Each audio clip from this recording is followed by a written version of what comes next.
opening round might finally be over, but little is resolved on the 360 agenda. Nothing settled at Essendon. Bomber guided the Bombers to first up victory, but D-Day is now Wednesday. John Longmire gets the long-term commitment from the Swans, but's fending off questions about behaviour and culture. And on the field, the Eagles send a tremor through the force as the House of Pain returns to its former menace. I'm Gerard Whateley, here's Mark Robinson. This Monday night, it's footy from all angles. Robbo, Geraldo. Took a long time to get through 9 games, didn't it? Oh, it was. I'd like to say it was exciting all the way through. It wasn't on and off. Too long. I described it today as watching a blockbuster movie in 9 sittings. You just lose the flow a little bit of what's going on. But anyway, we've got Richmond Carlton on Thursday night, and I cannot wait. It'll pick up momentum quickly. It'll pick up tonight. After a soft opening. Momentum will pick up tonight on this show. Monday hero to get us started. Well, my Monday hero, I could have gone with the 3 captains, Selwood, Watson and or Nick Riewoldt, but I didn't. I went with a guy from the West Coast Eagles, Mark Lacroix, last night.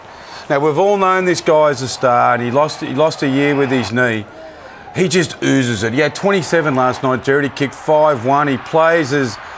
He was a small forward, but he's not that anymore. He's a guy who plays, 70 metres out. That's where he can roam. He had 12 score involvements last night to go with his 5-1. He's just a class player. They looked formidable last night. I can't wait till I see the Eagles play against a team who are better credentialed or could put in a better performance so we can better judge them. What about your love for the weekend? Oh, I've gone with Nick Riewoldt as my hero. I spoke about him a lot last year and said he'd never been more admirable than in what he did last year.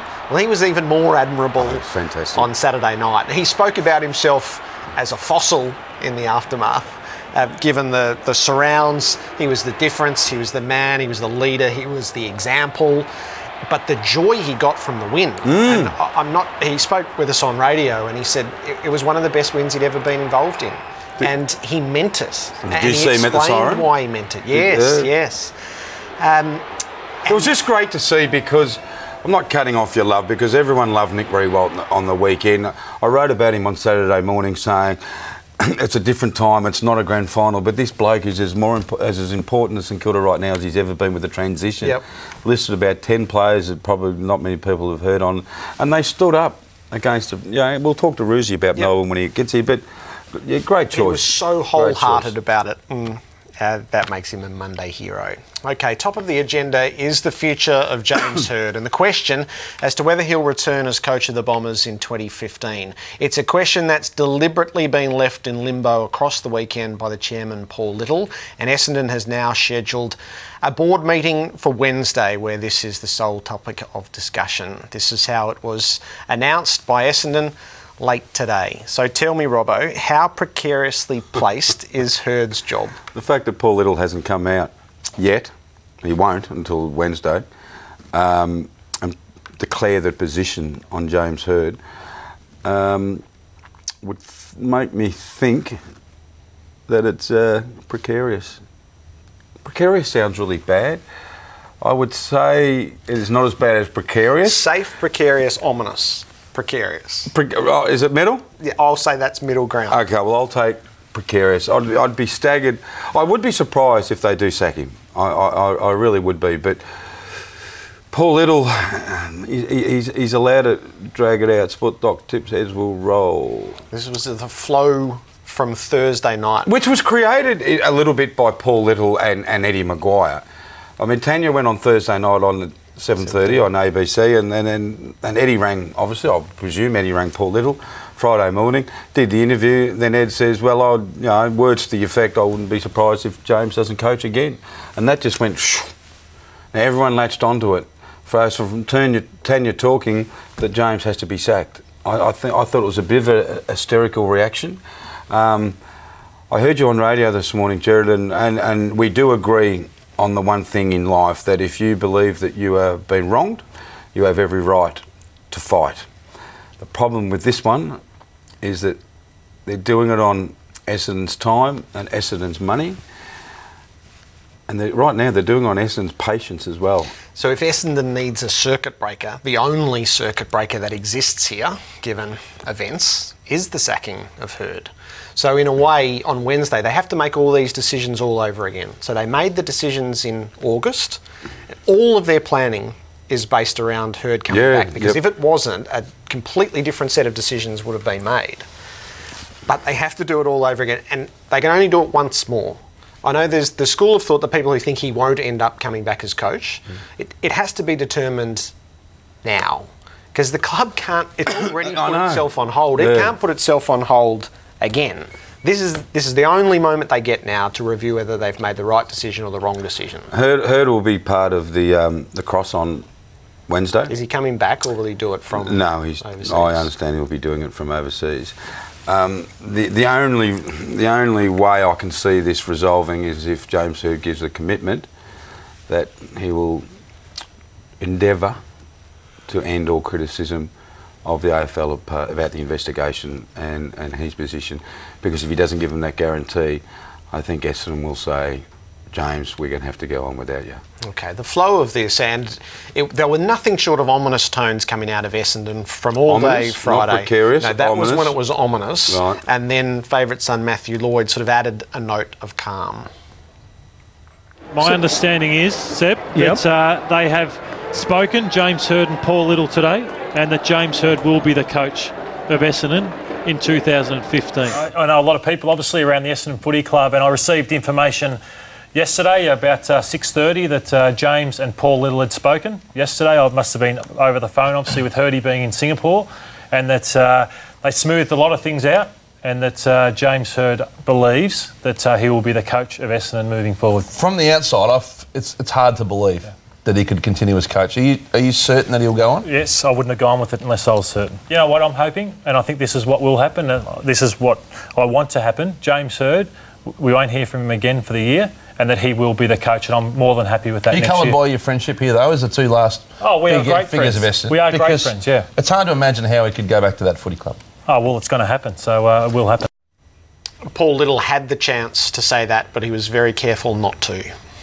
We really now need to deal with the facts, and the facts are that certain things have been said. We need to assess that and decide what we do next. So I'm not going to speculate about what may or may not happen. So we wait? Oh, we have to wait. We have to wait. Can't do anything about it. It's not about it. We wrote Saturday morning and tweeted Friday that Hurd was safe. It had cooled, and Matthew Lloyd obviously got some information from Essendon. I'd be very surprised if, and there's some more commentary over the weekend in the newspapers, I'd be very surprised if Matthew Lloyd spoke to James Hurd. Very surprised, and I'll leave it at that. Tonight on Channel 7, am I allowed to bring this up now? Tonight on Channel 7, they announced exclusively that Tanya could be compelled to appear at the Essendon board meeting on Wednesday. We rang Paul Little about 15 minutes ago, which will be up on Super Footy right now, and he gave a comment very similar to a comment he gave on Sunday morning. He said, I'm not going to comment on that. Now, he could have ended it then and there and said, no, we'll not be calling Tanya. How do you feel about the Essendon board, if it's correct that they asked Tanya to appear at the board meeting on Wednesday? How do you feel about that? I don't believe she should feel compelled to attend. She's not in the employ of Essendon, and she does have the right to say what she said. Equally, they have the right to react to that and go, well, that's derailing the club. But I would feel uneasy, I think. I think it's a real bully mentality. Again, why can't Paul Little, who knows the Hurds pretty closely, why can't Paul Little say to Tanya, we've got to speak. Can I come around and have a coffee, or can you come around to my house and have a coffee, because we've got to just iron out a few things. To make it so officious that if they do, Tanya, you've got to turn up at a board meeting. How inglorious a moment of that for Tanya Hurd. She had media outside her house for 40 days and 40 nights. You know, her kids were getting bullied, her kids were crying. And now the board is going to bring her in and there'll be cameras there again. It'll be a circus. And she's a wife of a guy who stood up for her husband. I just don't think, as a PR thing, which I don't really go into a lot, as a PR move by Essendon, I think it would be really, really bad to do that. Okay. Mark Thompson's here. He's never shirked. He's here again. I absolutely can't wait to talk to Mark Thompson. So we'll do our best there. Can he sit next to me tonight? No. No. Okay, no worries. You can still ask from over there. I can lean over and I can... Bomber. The second item of the agenda, the Swans were inactive across the weekend, but they have been very much the feature in an unlikely place for them, in the headlines. And John Longmire, while his contract was extended today to the end of 2017, was left to answer a set of questions very rarely put before the Swans, those relating to behaviours and standards and cultures, and they were coming from every angle. I'll touch about the injured guys, Kieran, Curtin, Goodsy. Yeah, obviously Curtin, Goodsy aren't available this week. And Ruck, did LRT hurt himself last week? Yeah, he got subbed. His groin was a bit sore, and he got a scan. There's no muscle damage, so we have to see how he trains on Thursday. Would you use the fact that it was GWS that beat you in the first round as a bit of a wake-up call? I think some credit has got to be given to GWS. I mean, they played really good football. Has there never been a conversation on the suggestions that Dan Hanbury has been led astray? Have you had to sit down with Dan and say, mate, pull your head in or keep your eye on things? No, it's something that... Dan's been a terrific player for this footy club and was All-Australian last year, and we continue to have conversations with all of our players, as everyone would expect us to do. John, a lot of people are coming out and saying that the signing of Buddy is a threat to the Swans culture. What's your response to that? I was concerned about the contested ball count last week. That was my concern. But when you're reading articles about alleged punch-ups and things like this with Ryan O'Keefe, I mean, that's not the sort of press that this club's used to. Well, we can't control that. I mean, that was just wrong. So we can't control what happens outside the footy club in regards to that. We just concentrate on getting our process right and preparing well, training hard and putting in a better performance. So it's no point worrying about things like that. I mean, that was just incorrect. So we don't get caught up in that. So is there no risk between Buddy and any of the other players? No. What was that last question? I didn't catch that. Just too much of a whisper. Anyway, he said no. Did the Swans buy themselves this scrutiny? Well, yes, they did. Because Hawthorn had it all the way through. At different times it was electric, then it would subside, and then it would erupt again. They say that they expected this sort of media scrutiny, but I don't know if they would have expected rumours / truth / innuendo surrounding their football club. I thought your intro to the story was spot on, Jared. I cannot remember, I don't think anyone that's watching this show right now could remember the Swans being involved in this sort of chitter-chatter in football. There's something not right there. So my question to you is, how will it stop? What will cause it to stop? I tell you, there is an easy solution, and it's called football. Yep. That's all it is. Because what happens is, you play good footy, it covers the cracks. Every football club says that. There's cracks everywhere in football clubs. But good footy and winning games. Buddy kicks 8, 6, 5 and has a barnstorming game and his teammates jump all over him and we'll be talking about it week in, week out. Yep. That's how you fix it. It's as simple as that, winning games of football. And then everything will disappear. Then we'll get into the grind of the season. Buddy's got to look after himself, escape headlines. The punch-up one was big. Did John Longmire deny that he had spoken to Daniel Hanbury about it? He said no. He answered like this. He goes, no, we speak to all our players. And then sort of led on to but the question should have been then, sorry, horse, I've got to ask you again. Did you speak to Dan Hanbury? Because let's cut to the chase. The absolute meaning of that story, or the vibe in that story, is that Daniel Hanbury's taking drugs. That's how I read it. Did you read it like that? Well, you couldn't have read it any other way. Righto. So I read it like that. So when John Longmire has his press conference, surely if you've got to hammer him on not hammering. Hey, John, explain the situation. Did you call him in and talk to him about his lifestyle? You can't sort of let it get away with, oh, no, we talked to all our players. Now, I'm not saying that they did the wrong thing up there, but next time John's on here, and hopefully he comes on soon, even though he thinks, what did you say about you? I might take myself a bit too seriously. You take yourself a bit too seriously. The next time John's on, I think it's important that he might say, I don't want to talk about it, which doesn't help the situation, but I don't think we're any clearer about some of those stories up there. You say it's as simple as winning football games or as difficult as winning football games, because on the fields, North Melbourne was declared the biggest loser of the weekend. The backdrop to this game, of course, David King and Wayne Carey, two great Kangaroos, set that. Kingy sat with us and declared them certainties on Wednesday night, which made the magnitude of the defeat and the manner in which it was suffered all the more alarming. It's only round one. Yeah, we lost our first game. We lost 4 points on the weekend, but it's not as if it's happened, for 8 weeks in a row. It happened for the first game, and that's it. So there's no need for a regroup. We're fine. Ball in hand. How's that? You couldn't stage manager, could you? To lose like that, in that manner, I think, I can't remember us getting beaten in contested footy by so much and then just allowing the opposition to work the footy through. Tonight's performance was as disappointing as a performance as I can recall. It's a scarring one.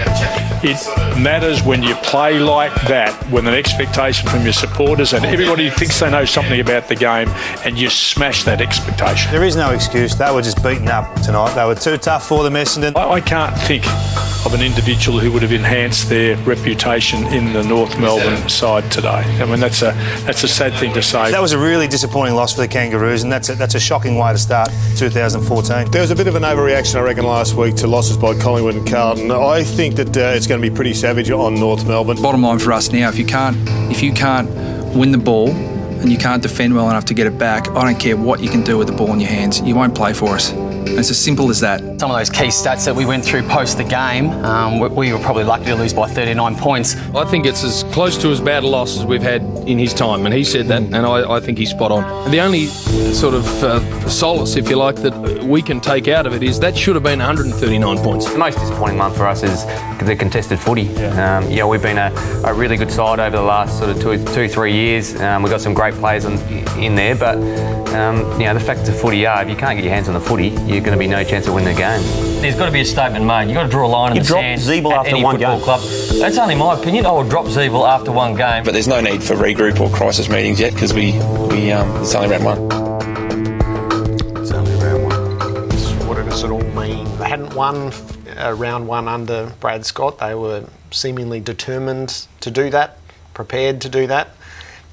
All you wanted out of North Melbourne was a reassuring performance, and that's just a performance that raises all manner of doubt. Oh, of course. Jared, there's no shame in losing, but there is shame when you lose like that.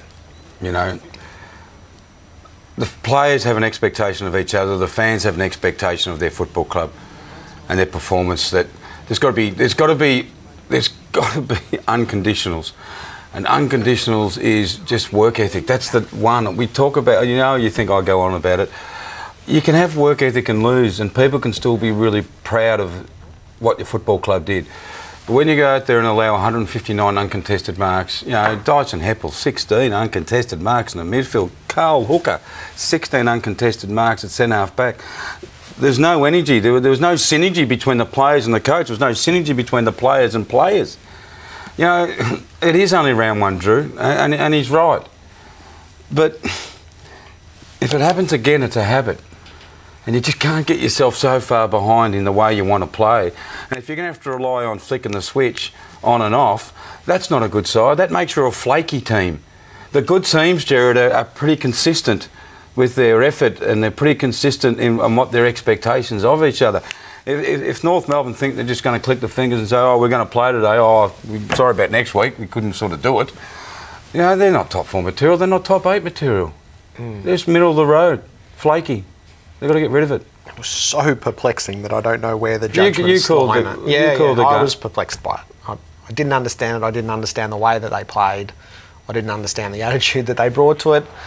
So now we look for the response. Your point is reasonably made, though, and they were always the team most likely to get filleted if they put in a performance like this, and so it has come to pass.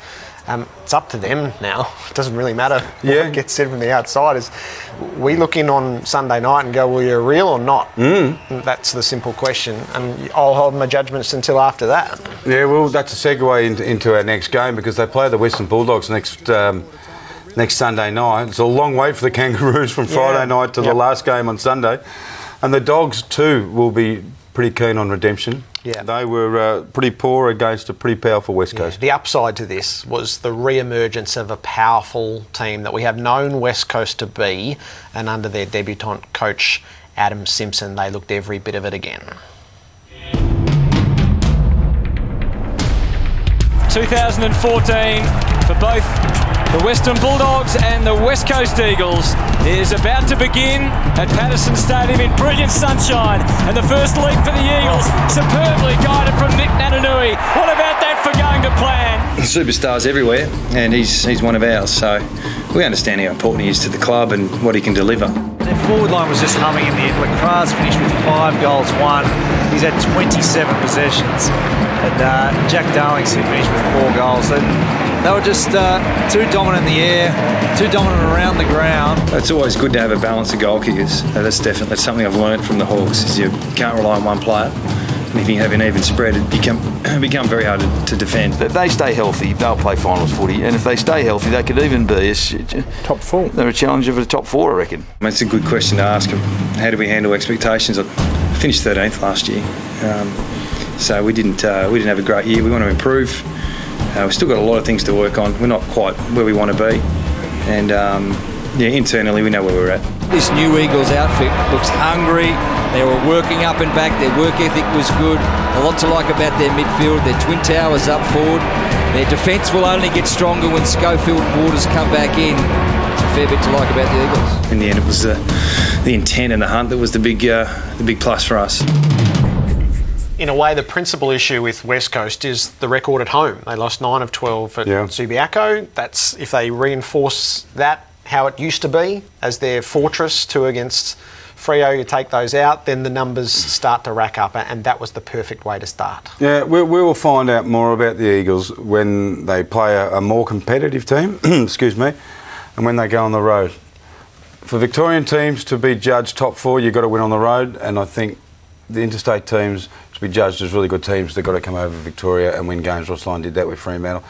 If over the next 5 or 6 weeks when West Coast come to town and they beat up a couple of teams and they go home and they're like 4-1 or 5-1, ooh, we're looking at something formidable. It was like the Eagles. It was like the Eagles of 3 years ago, Jared. It was the Eagles I expected to see last year. Yeah, a lot of us did. Look at this unmanned running through the midfield. It was happening time and time again. Brendan McCartney will be just so filthy on the defensive running. They had players, they had behind the shots at times. There's Luke Shuey's back in town too. They had behind the goal shots of them running. Mate, they were wobbling their heads and moving their arms, but their legs weren't going fast. If they got the ball, they run the other way, they run on flat chat. He would be very disappointed. They had 7 more possessions, you know, Western Bulldogs. 7 more and they go down by 65. They just pressured them, West Coast. He talked about endeavour and intent or, you know, drive. Their defensive pressure last night was elite. There are good ways to start and there are bad ways to start. We'll bring in our 2 coaches. Mark Thompson, with so much still going on around Essendon, and Paul Roos both made the return to the coach's box. The demeanour was different, as what you'd expect from the pair. The results were different as well. We'll analyse it with both of them next.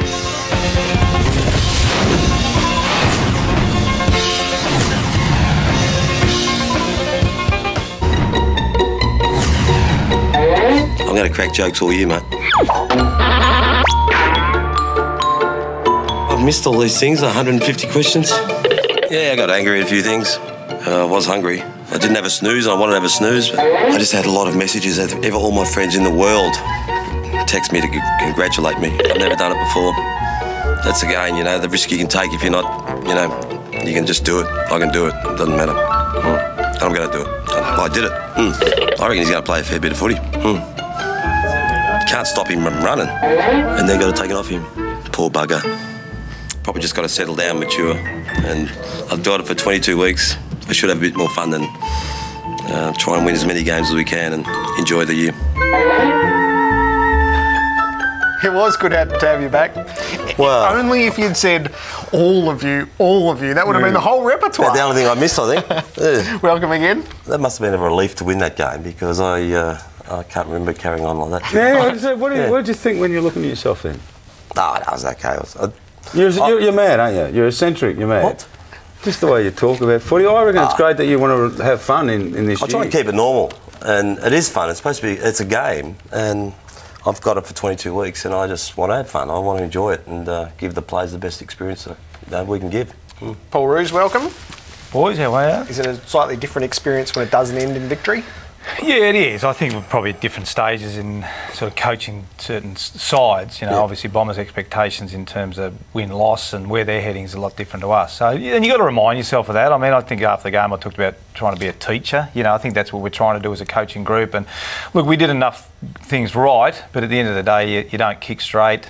Rewards, they got a key forward that kicks three, makes a big difference. Marks everything. Yeah, marks everything. So, do you think your boys would have played differently and moved the ball forward a lot quicker if they had Dawes, Mitch down there and Hogan? Because watching the game, they got the pillow okay, but they were sort of going backwards and sideways. And I'm thinking, is it in their heads that they haven't probably got a target, so they're going short? Would they? Yeah, I think there's a couple of probably significant moments. I think young Dom Tyson got caught twice and was on his left going forward. There was a couple when we came out of defence. Probably takes out 10 or 15% of your game plan. When we lost Jack Fitzpatrick earlier, I mean, we couldn't afford to lose any tools, and Tommy McDonald went down and he was on one leg. So it does take out a bit of your game plan because you just don't have it, and we call a bailout kick. You can't sort of bail to the top of the square. You can't bail and try and get a free kick or there was not a lot of bailing, was there? No, exactly. So when you've got a smaller forward line, you got to hit targets and you got to lower your eyes a bit. And probably our entries were just more big forward centric rather than the team that we actually had. Were you happy with the way they played?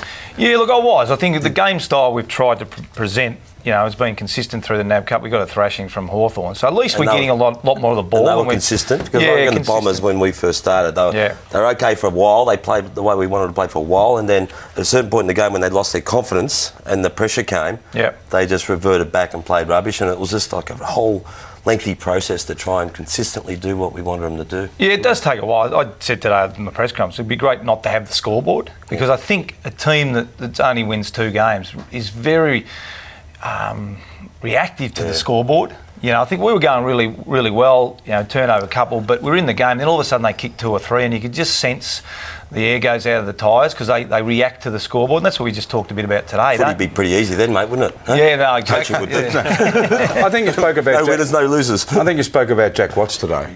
And, I mean, clearly that was one positive to come out. And there was others, there's no doubt. Don played well and Nathan Jones was really, really good. But Jack Watts...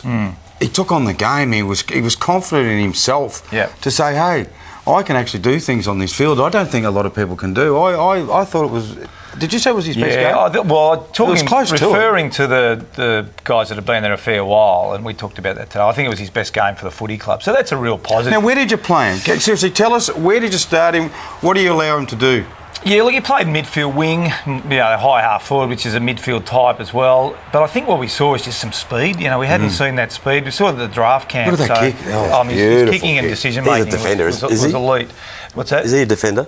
Well, he played sort of wing. Look, ball in hand, I think we've always seen it. But what I liked, he took the game on with the ability that he has. And they're the positives, Robbo, that, I think, I said to the players, I think there's been enormous improvement individually and collectively. But we're here to win. And it's frustrating. The players get frustrated when you don't. The coaches get frustrated. So my job, and Bomber and my job, is to analyse the game on a Monday and make sure we give the proper feedback to the players. So Watts is a great positive. Paul Chapman, I imagine, was a great positive for you. Was it a bit like old times? Yeah, it was. I enjoyed it. Yeah, I enjoy watching him play.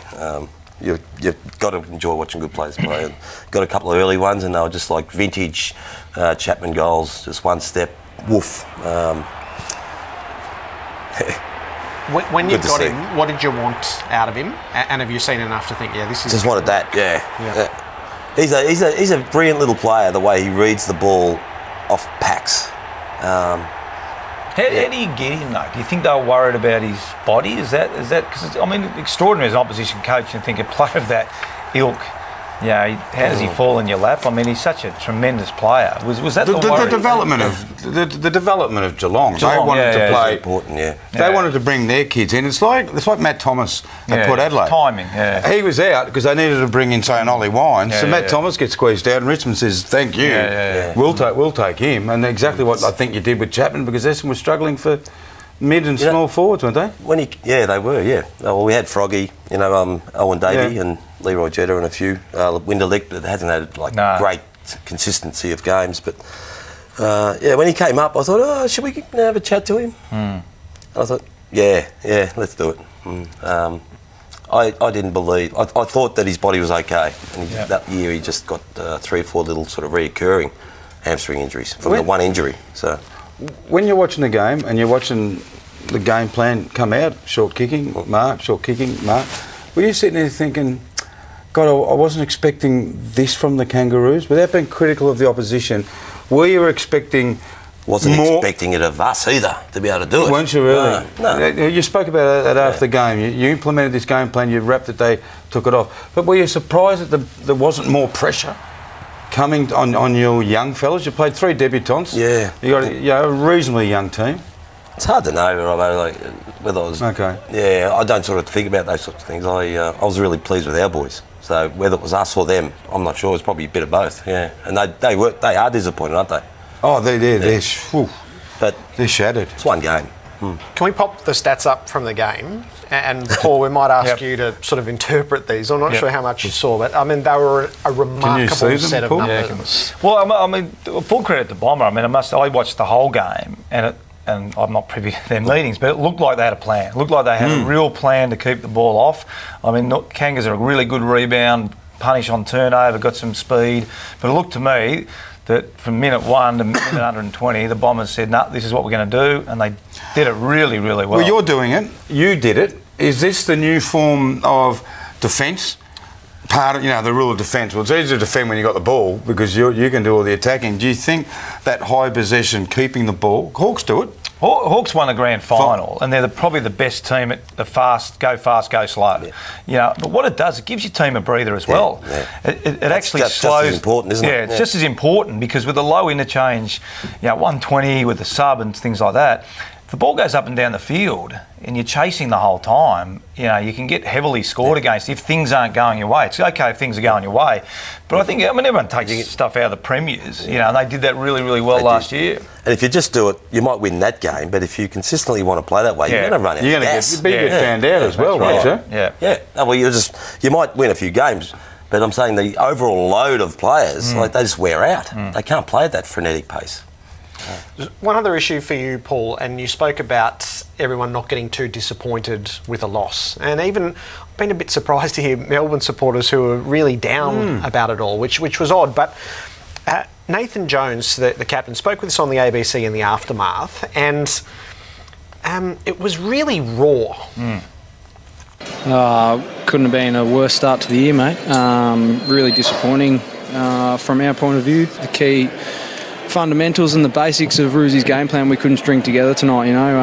When you turn the ball over 70 odd times and miss in front of goal like we did, but we've got to show up again Monday, keep working, keep learning. I think we're on the right road.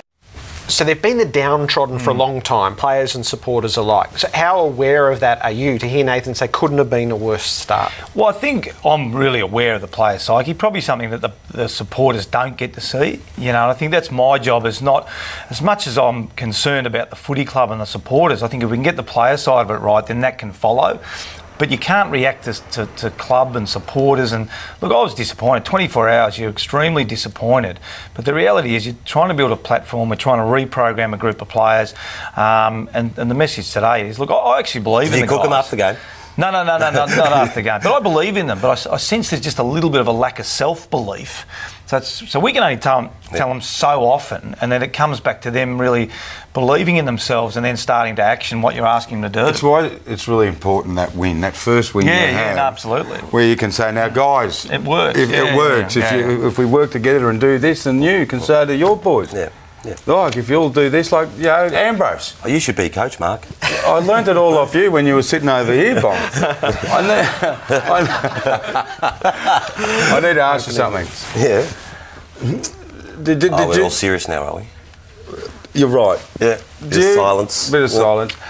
The affair since Thursday night with Hurd and Friday with Paul Little and over the weekend and Lordy spoke and Little spoke and now they're talking about perhaps inviting Tanya to the board meeting on Wednesday. How are you sitting with all that? I'm sitting in my chair at work and not paying too much attention to it. It's a board thing. Yeah, it's not a football department thing. We cannot afford to spend 1 minute really thinking too much about it because... But do you think it's important, even though you can't spend a minute thinking about it, you must know that this is an important day on Wednesday if they're having a board meeting to maybe decide whether James Hurd's going to coach next year. I wouldn't even know if they're doing that, whether they're deciding that. Are they not bringing you into the... Yeah, I told them I'm not worried about that. Do you think the players are the same as you? They're not concerned? We had Brendan Goddard on SCN on Saturday. He said, mate, I turned up at the game and I didn't know what was going on. Yeah. I was asleep on the couch and I got there and he said not one player cared. I didn't talk about it Friday night. Didn't mention? Well, it was only Before an or after the game. It was only an interview, wasn't it? No, to the players. Yeah, I didn't mention it to the players. Do you expect to be handing back to James Hurd at the end of the year? Yeah, that was the plan. Have you spoken to James this week? No. Do you like these questions? Not really. Should I?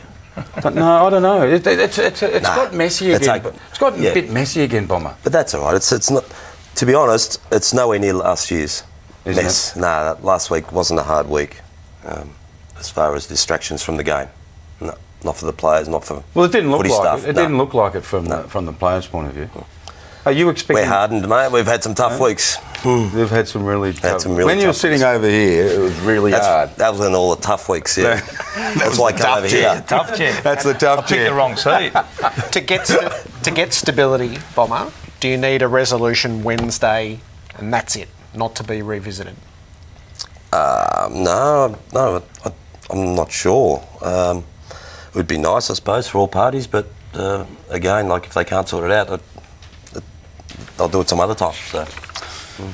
We're all probably worried about Friday night, I would imagine. I'm not flipping about it, but it's just really, it's just...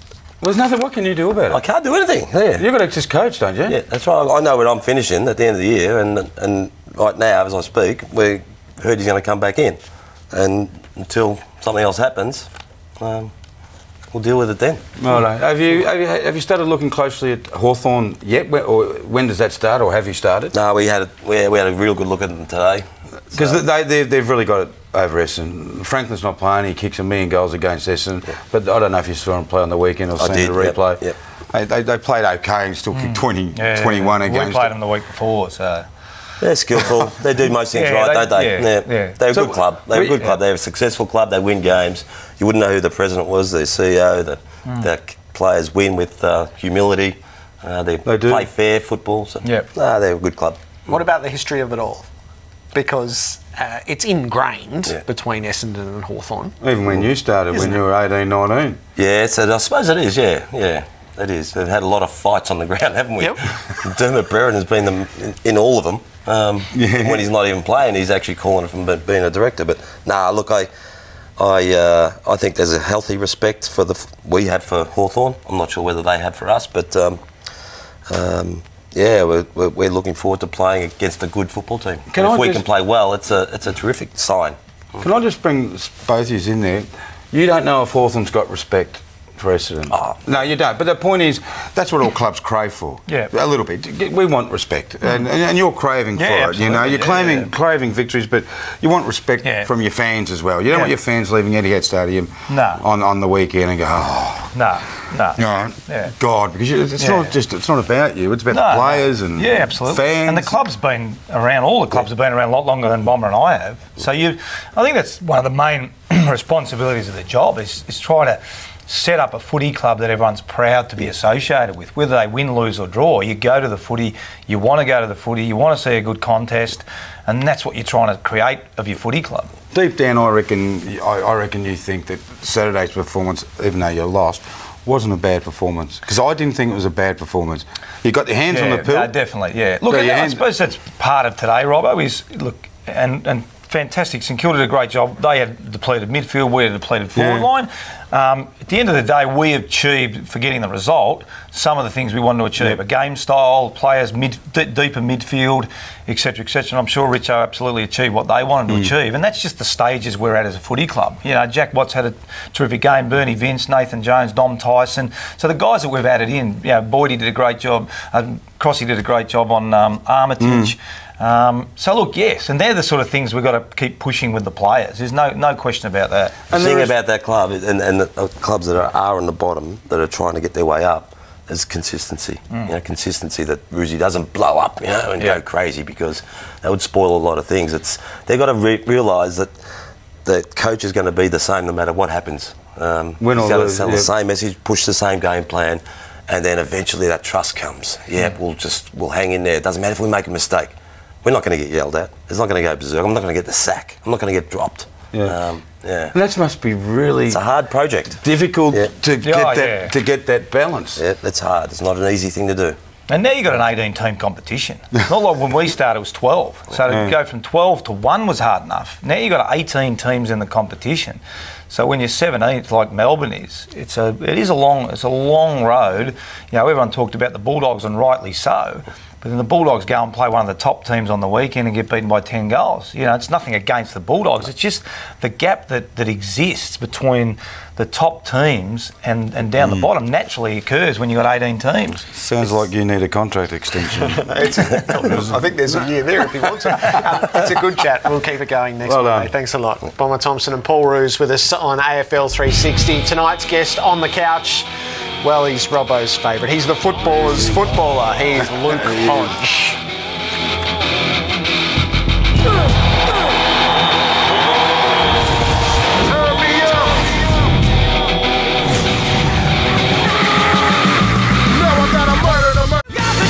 Well, coming up on the weekend, one of the truly historic days in South Australian football. It's a home game for Port Adelaide as we go to the Adelaide Oval for the first time as the new home of the two teams. And David Koch, the president, will be with us on 360 tomorrow.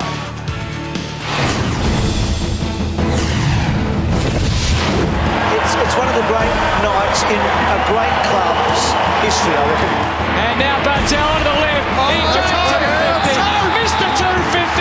Mr. Sensation. Plays the way, you know, every Geelong player wants to play.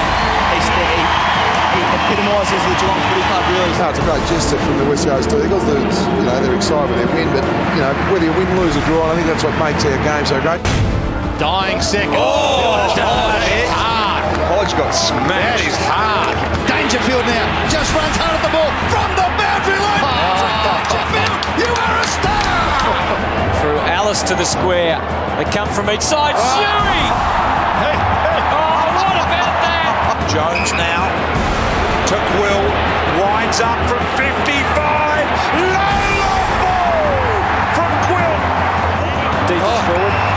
His kick straight to Chapman. Chapman's long kick. Back over McDonald's head for a goal. Puts it up long. Brown getting back with the flight. Trademark Jonathan Brown there. Goddard swings and then gets something on that. Going back and... Is that a cheeky grin as well, Ian? So the pick of the action and now the issues on the Hungry Jacks 360 seconds. Robbo, was round one a fizzer? Bit strong, fizzer, if we can think of little words, atrocious fizzer, okay, fizzer, middle of the road. Yeah, I just thought, as I wrote this morning, I just think a couple of things off the field drifted on for too long. You know, I started with the death of Dean Bailey and you know, I just don't think it's been a great start to the season. Jared?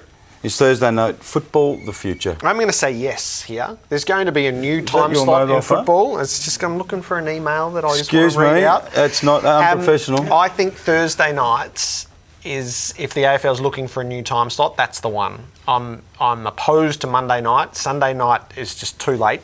Doesn't fit. Thursday night as an entree to the weekend, I think works. You get reasonable crowds, 24,000 at Geelong, good television audience. Yep. And I could see sort of 2 in Melbourne and then 1 for every non-Victorian side, including Geelong, and you could make that an event. This is our Thursday night game. But if that happens, mate, that means we don't do 360.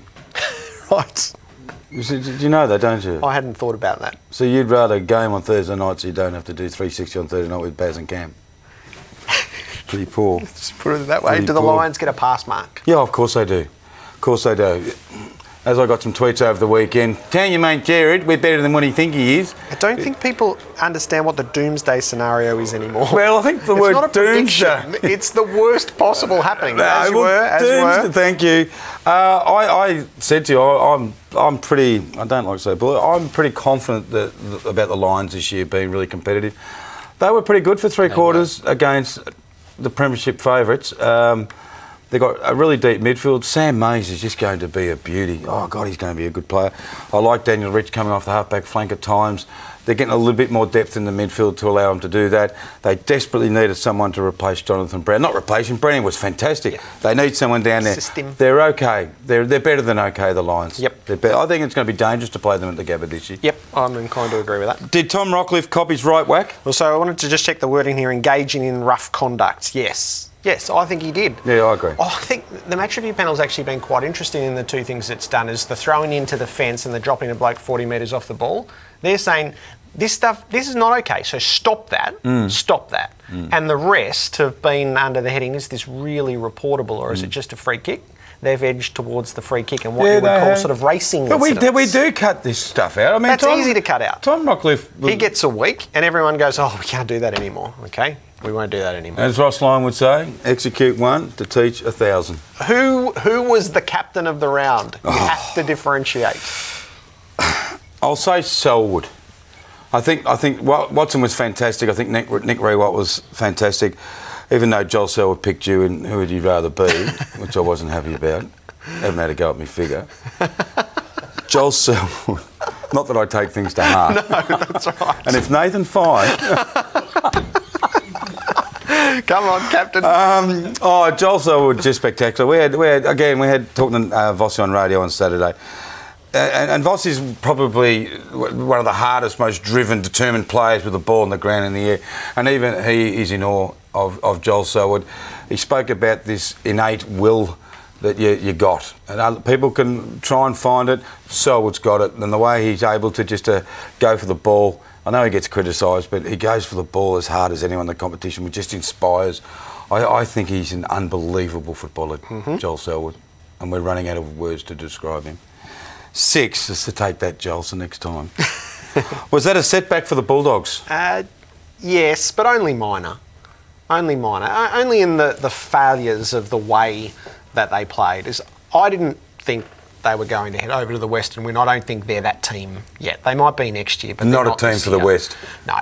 So I would rather see them on Sunday night against North Melbourne, which is imminently winnable. That is going to be and they're both going to be fierce, and I think the Bulldogs will acquit themselves well in that. So not really. I'm prepared to skip over that. What impression did Luke Dunstan make? Well, of all the probably debutants on the weekend, he was number one. Yeah. To play AFL football, you need courage. You need different levels of it. You need to put yourself, just in any position for the team. This guy fought for the ball. He back into packs. He supported teammates. He tackled. He didn't stay on the ground. He got up. Second and third efforts were great. It helps that he's got a mature body, but. Oh, mate, Saints fans would be wrapped in him. Absolutely wrapped. Who's that number 23 for Hawthorn? Yeah. Tim O'Brien, nice. That is a number to carry at Hawthorn. Yeah, There's no ignoring the history of it, and it's on the locker. It's a lot to live up to, and that was a great moment for him. That's where he answered the question. Is that number 23? He's the most popular player at Hawthorn. Yes, that's right, and will be for some time. Because all the kids are wearing Buddy's number. But it's not Buddy's anymore, it's Tim's. Guthrie's got a huge following down at Geelong. Still all the old 29s. How great will Adelaide Oval be? Great. As great as I can point out, I can't begin to say I was over for the season launch. This Oval won't be the best, but I reckon it'll be the jewel. Melbourne people, you've got to get on a flight and go over for the weekend and just experience Adelaide Oval. It is a spectacular ground, and we're rapt to have it. Good to see footy played there. Okay, tomorrow night's Players' Night. Bob Murphy kicked the goal in his 250th. The kids were there. We'll revel in it with him, even though it ended in defeat. And Geordie Lewis, the Hawks are first up winners.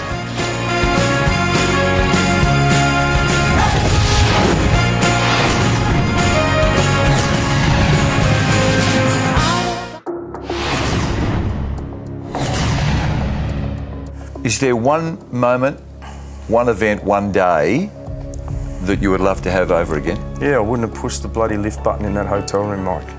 I wished I'd never done it, but I can't change it. You know, the lift went up. Imagine if it didn't, if it'd just been faulty that day. None of this would have happened. You would have gone up the stairs, wouldn't you? Probably. The second part of Ricky Nixon tonight. We heard the little kicker on the end. The Astra award-winning open mic. Well done, Ricky. So it has been a compelling series and continues to be. Tomorrow night, as well as Bob and Geordie, we've got David Koch on. Hope he doesn't kiss him. And we've got double passes to give away to the true start of the season, the Richmond Carlton blockbuster at the MCG. So shop early on Twitter and send your questions to us, Ask Robbo and Ask Jared, and we will work through those. Now let's head on the couch with Jared Healy.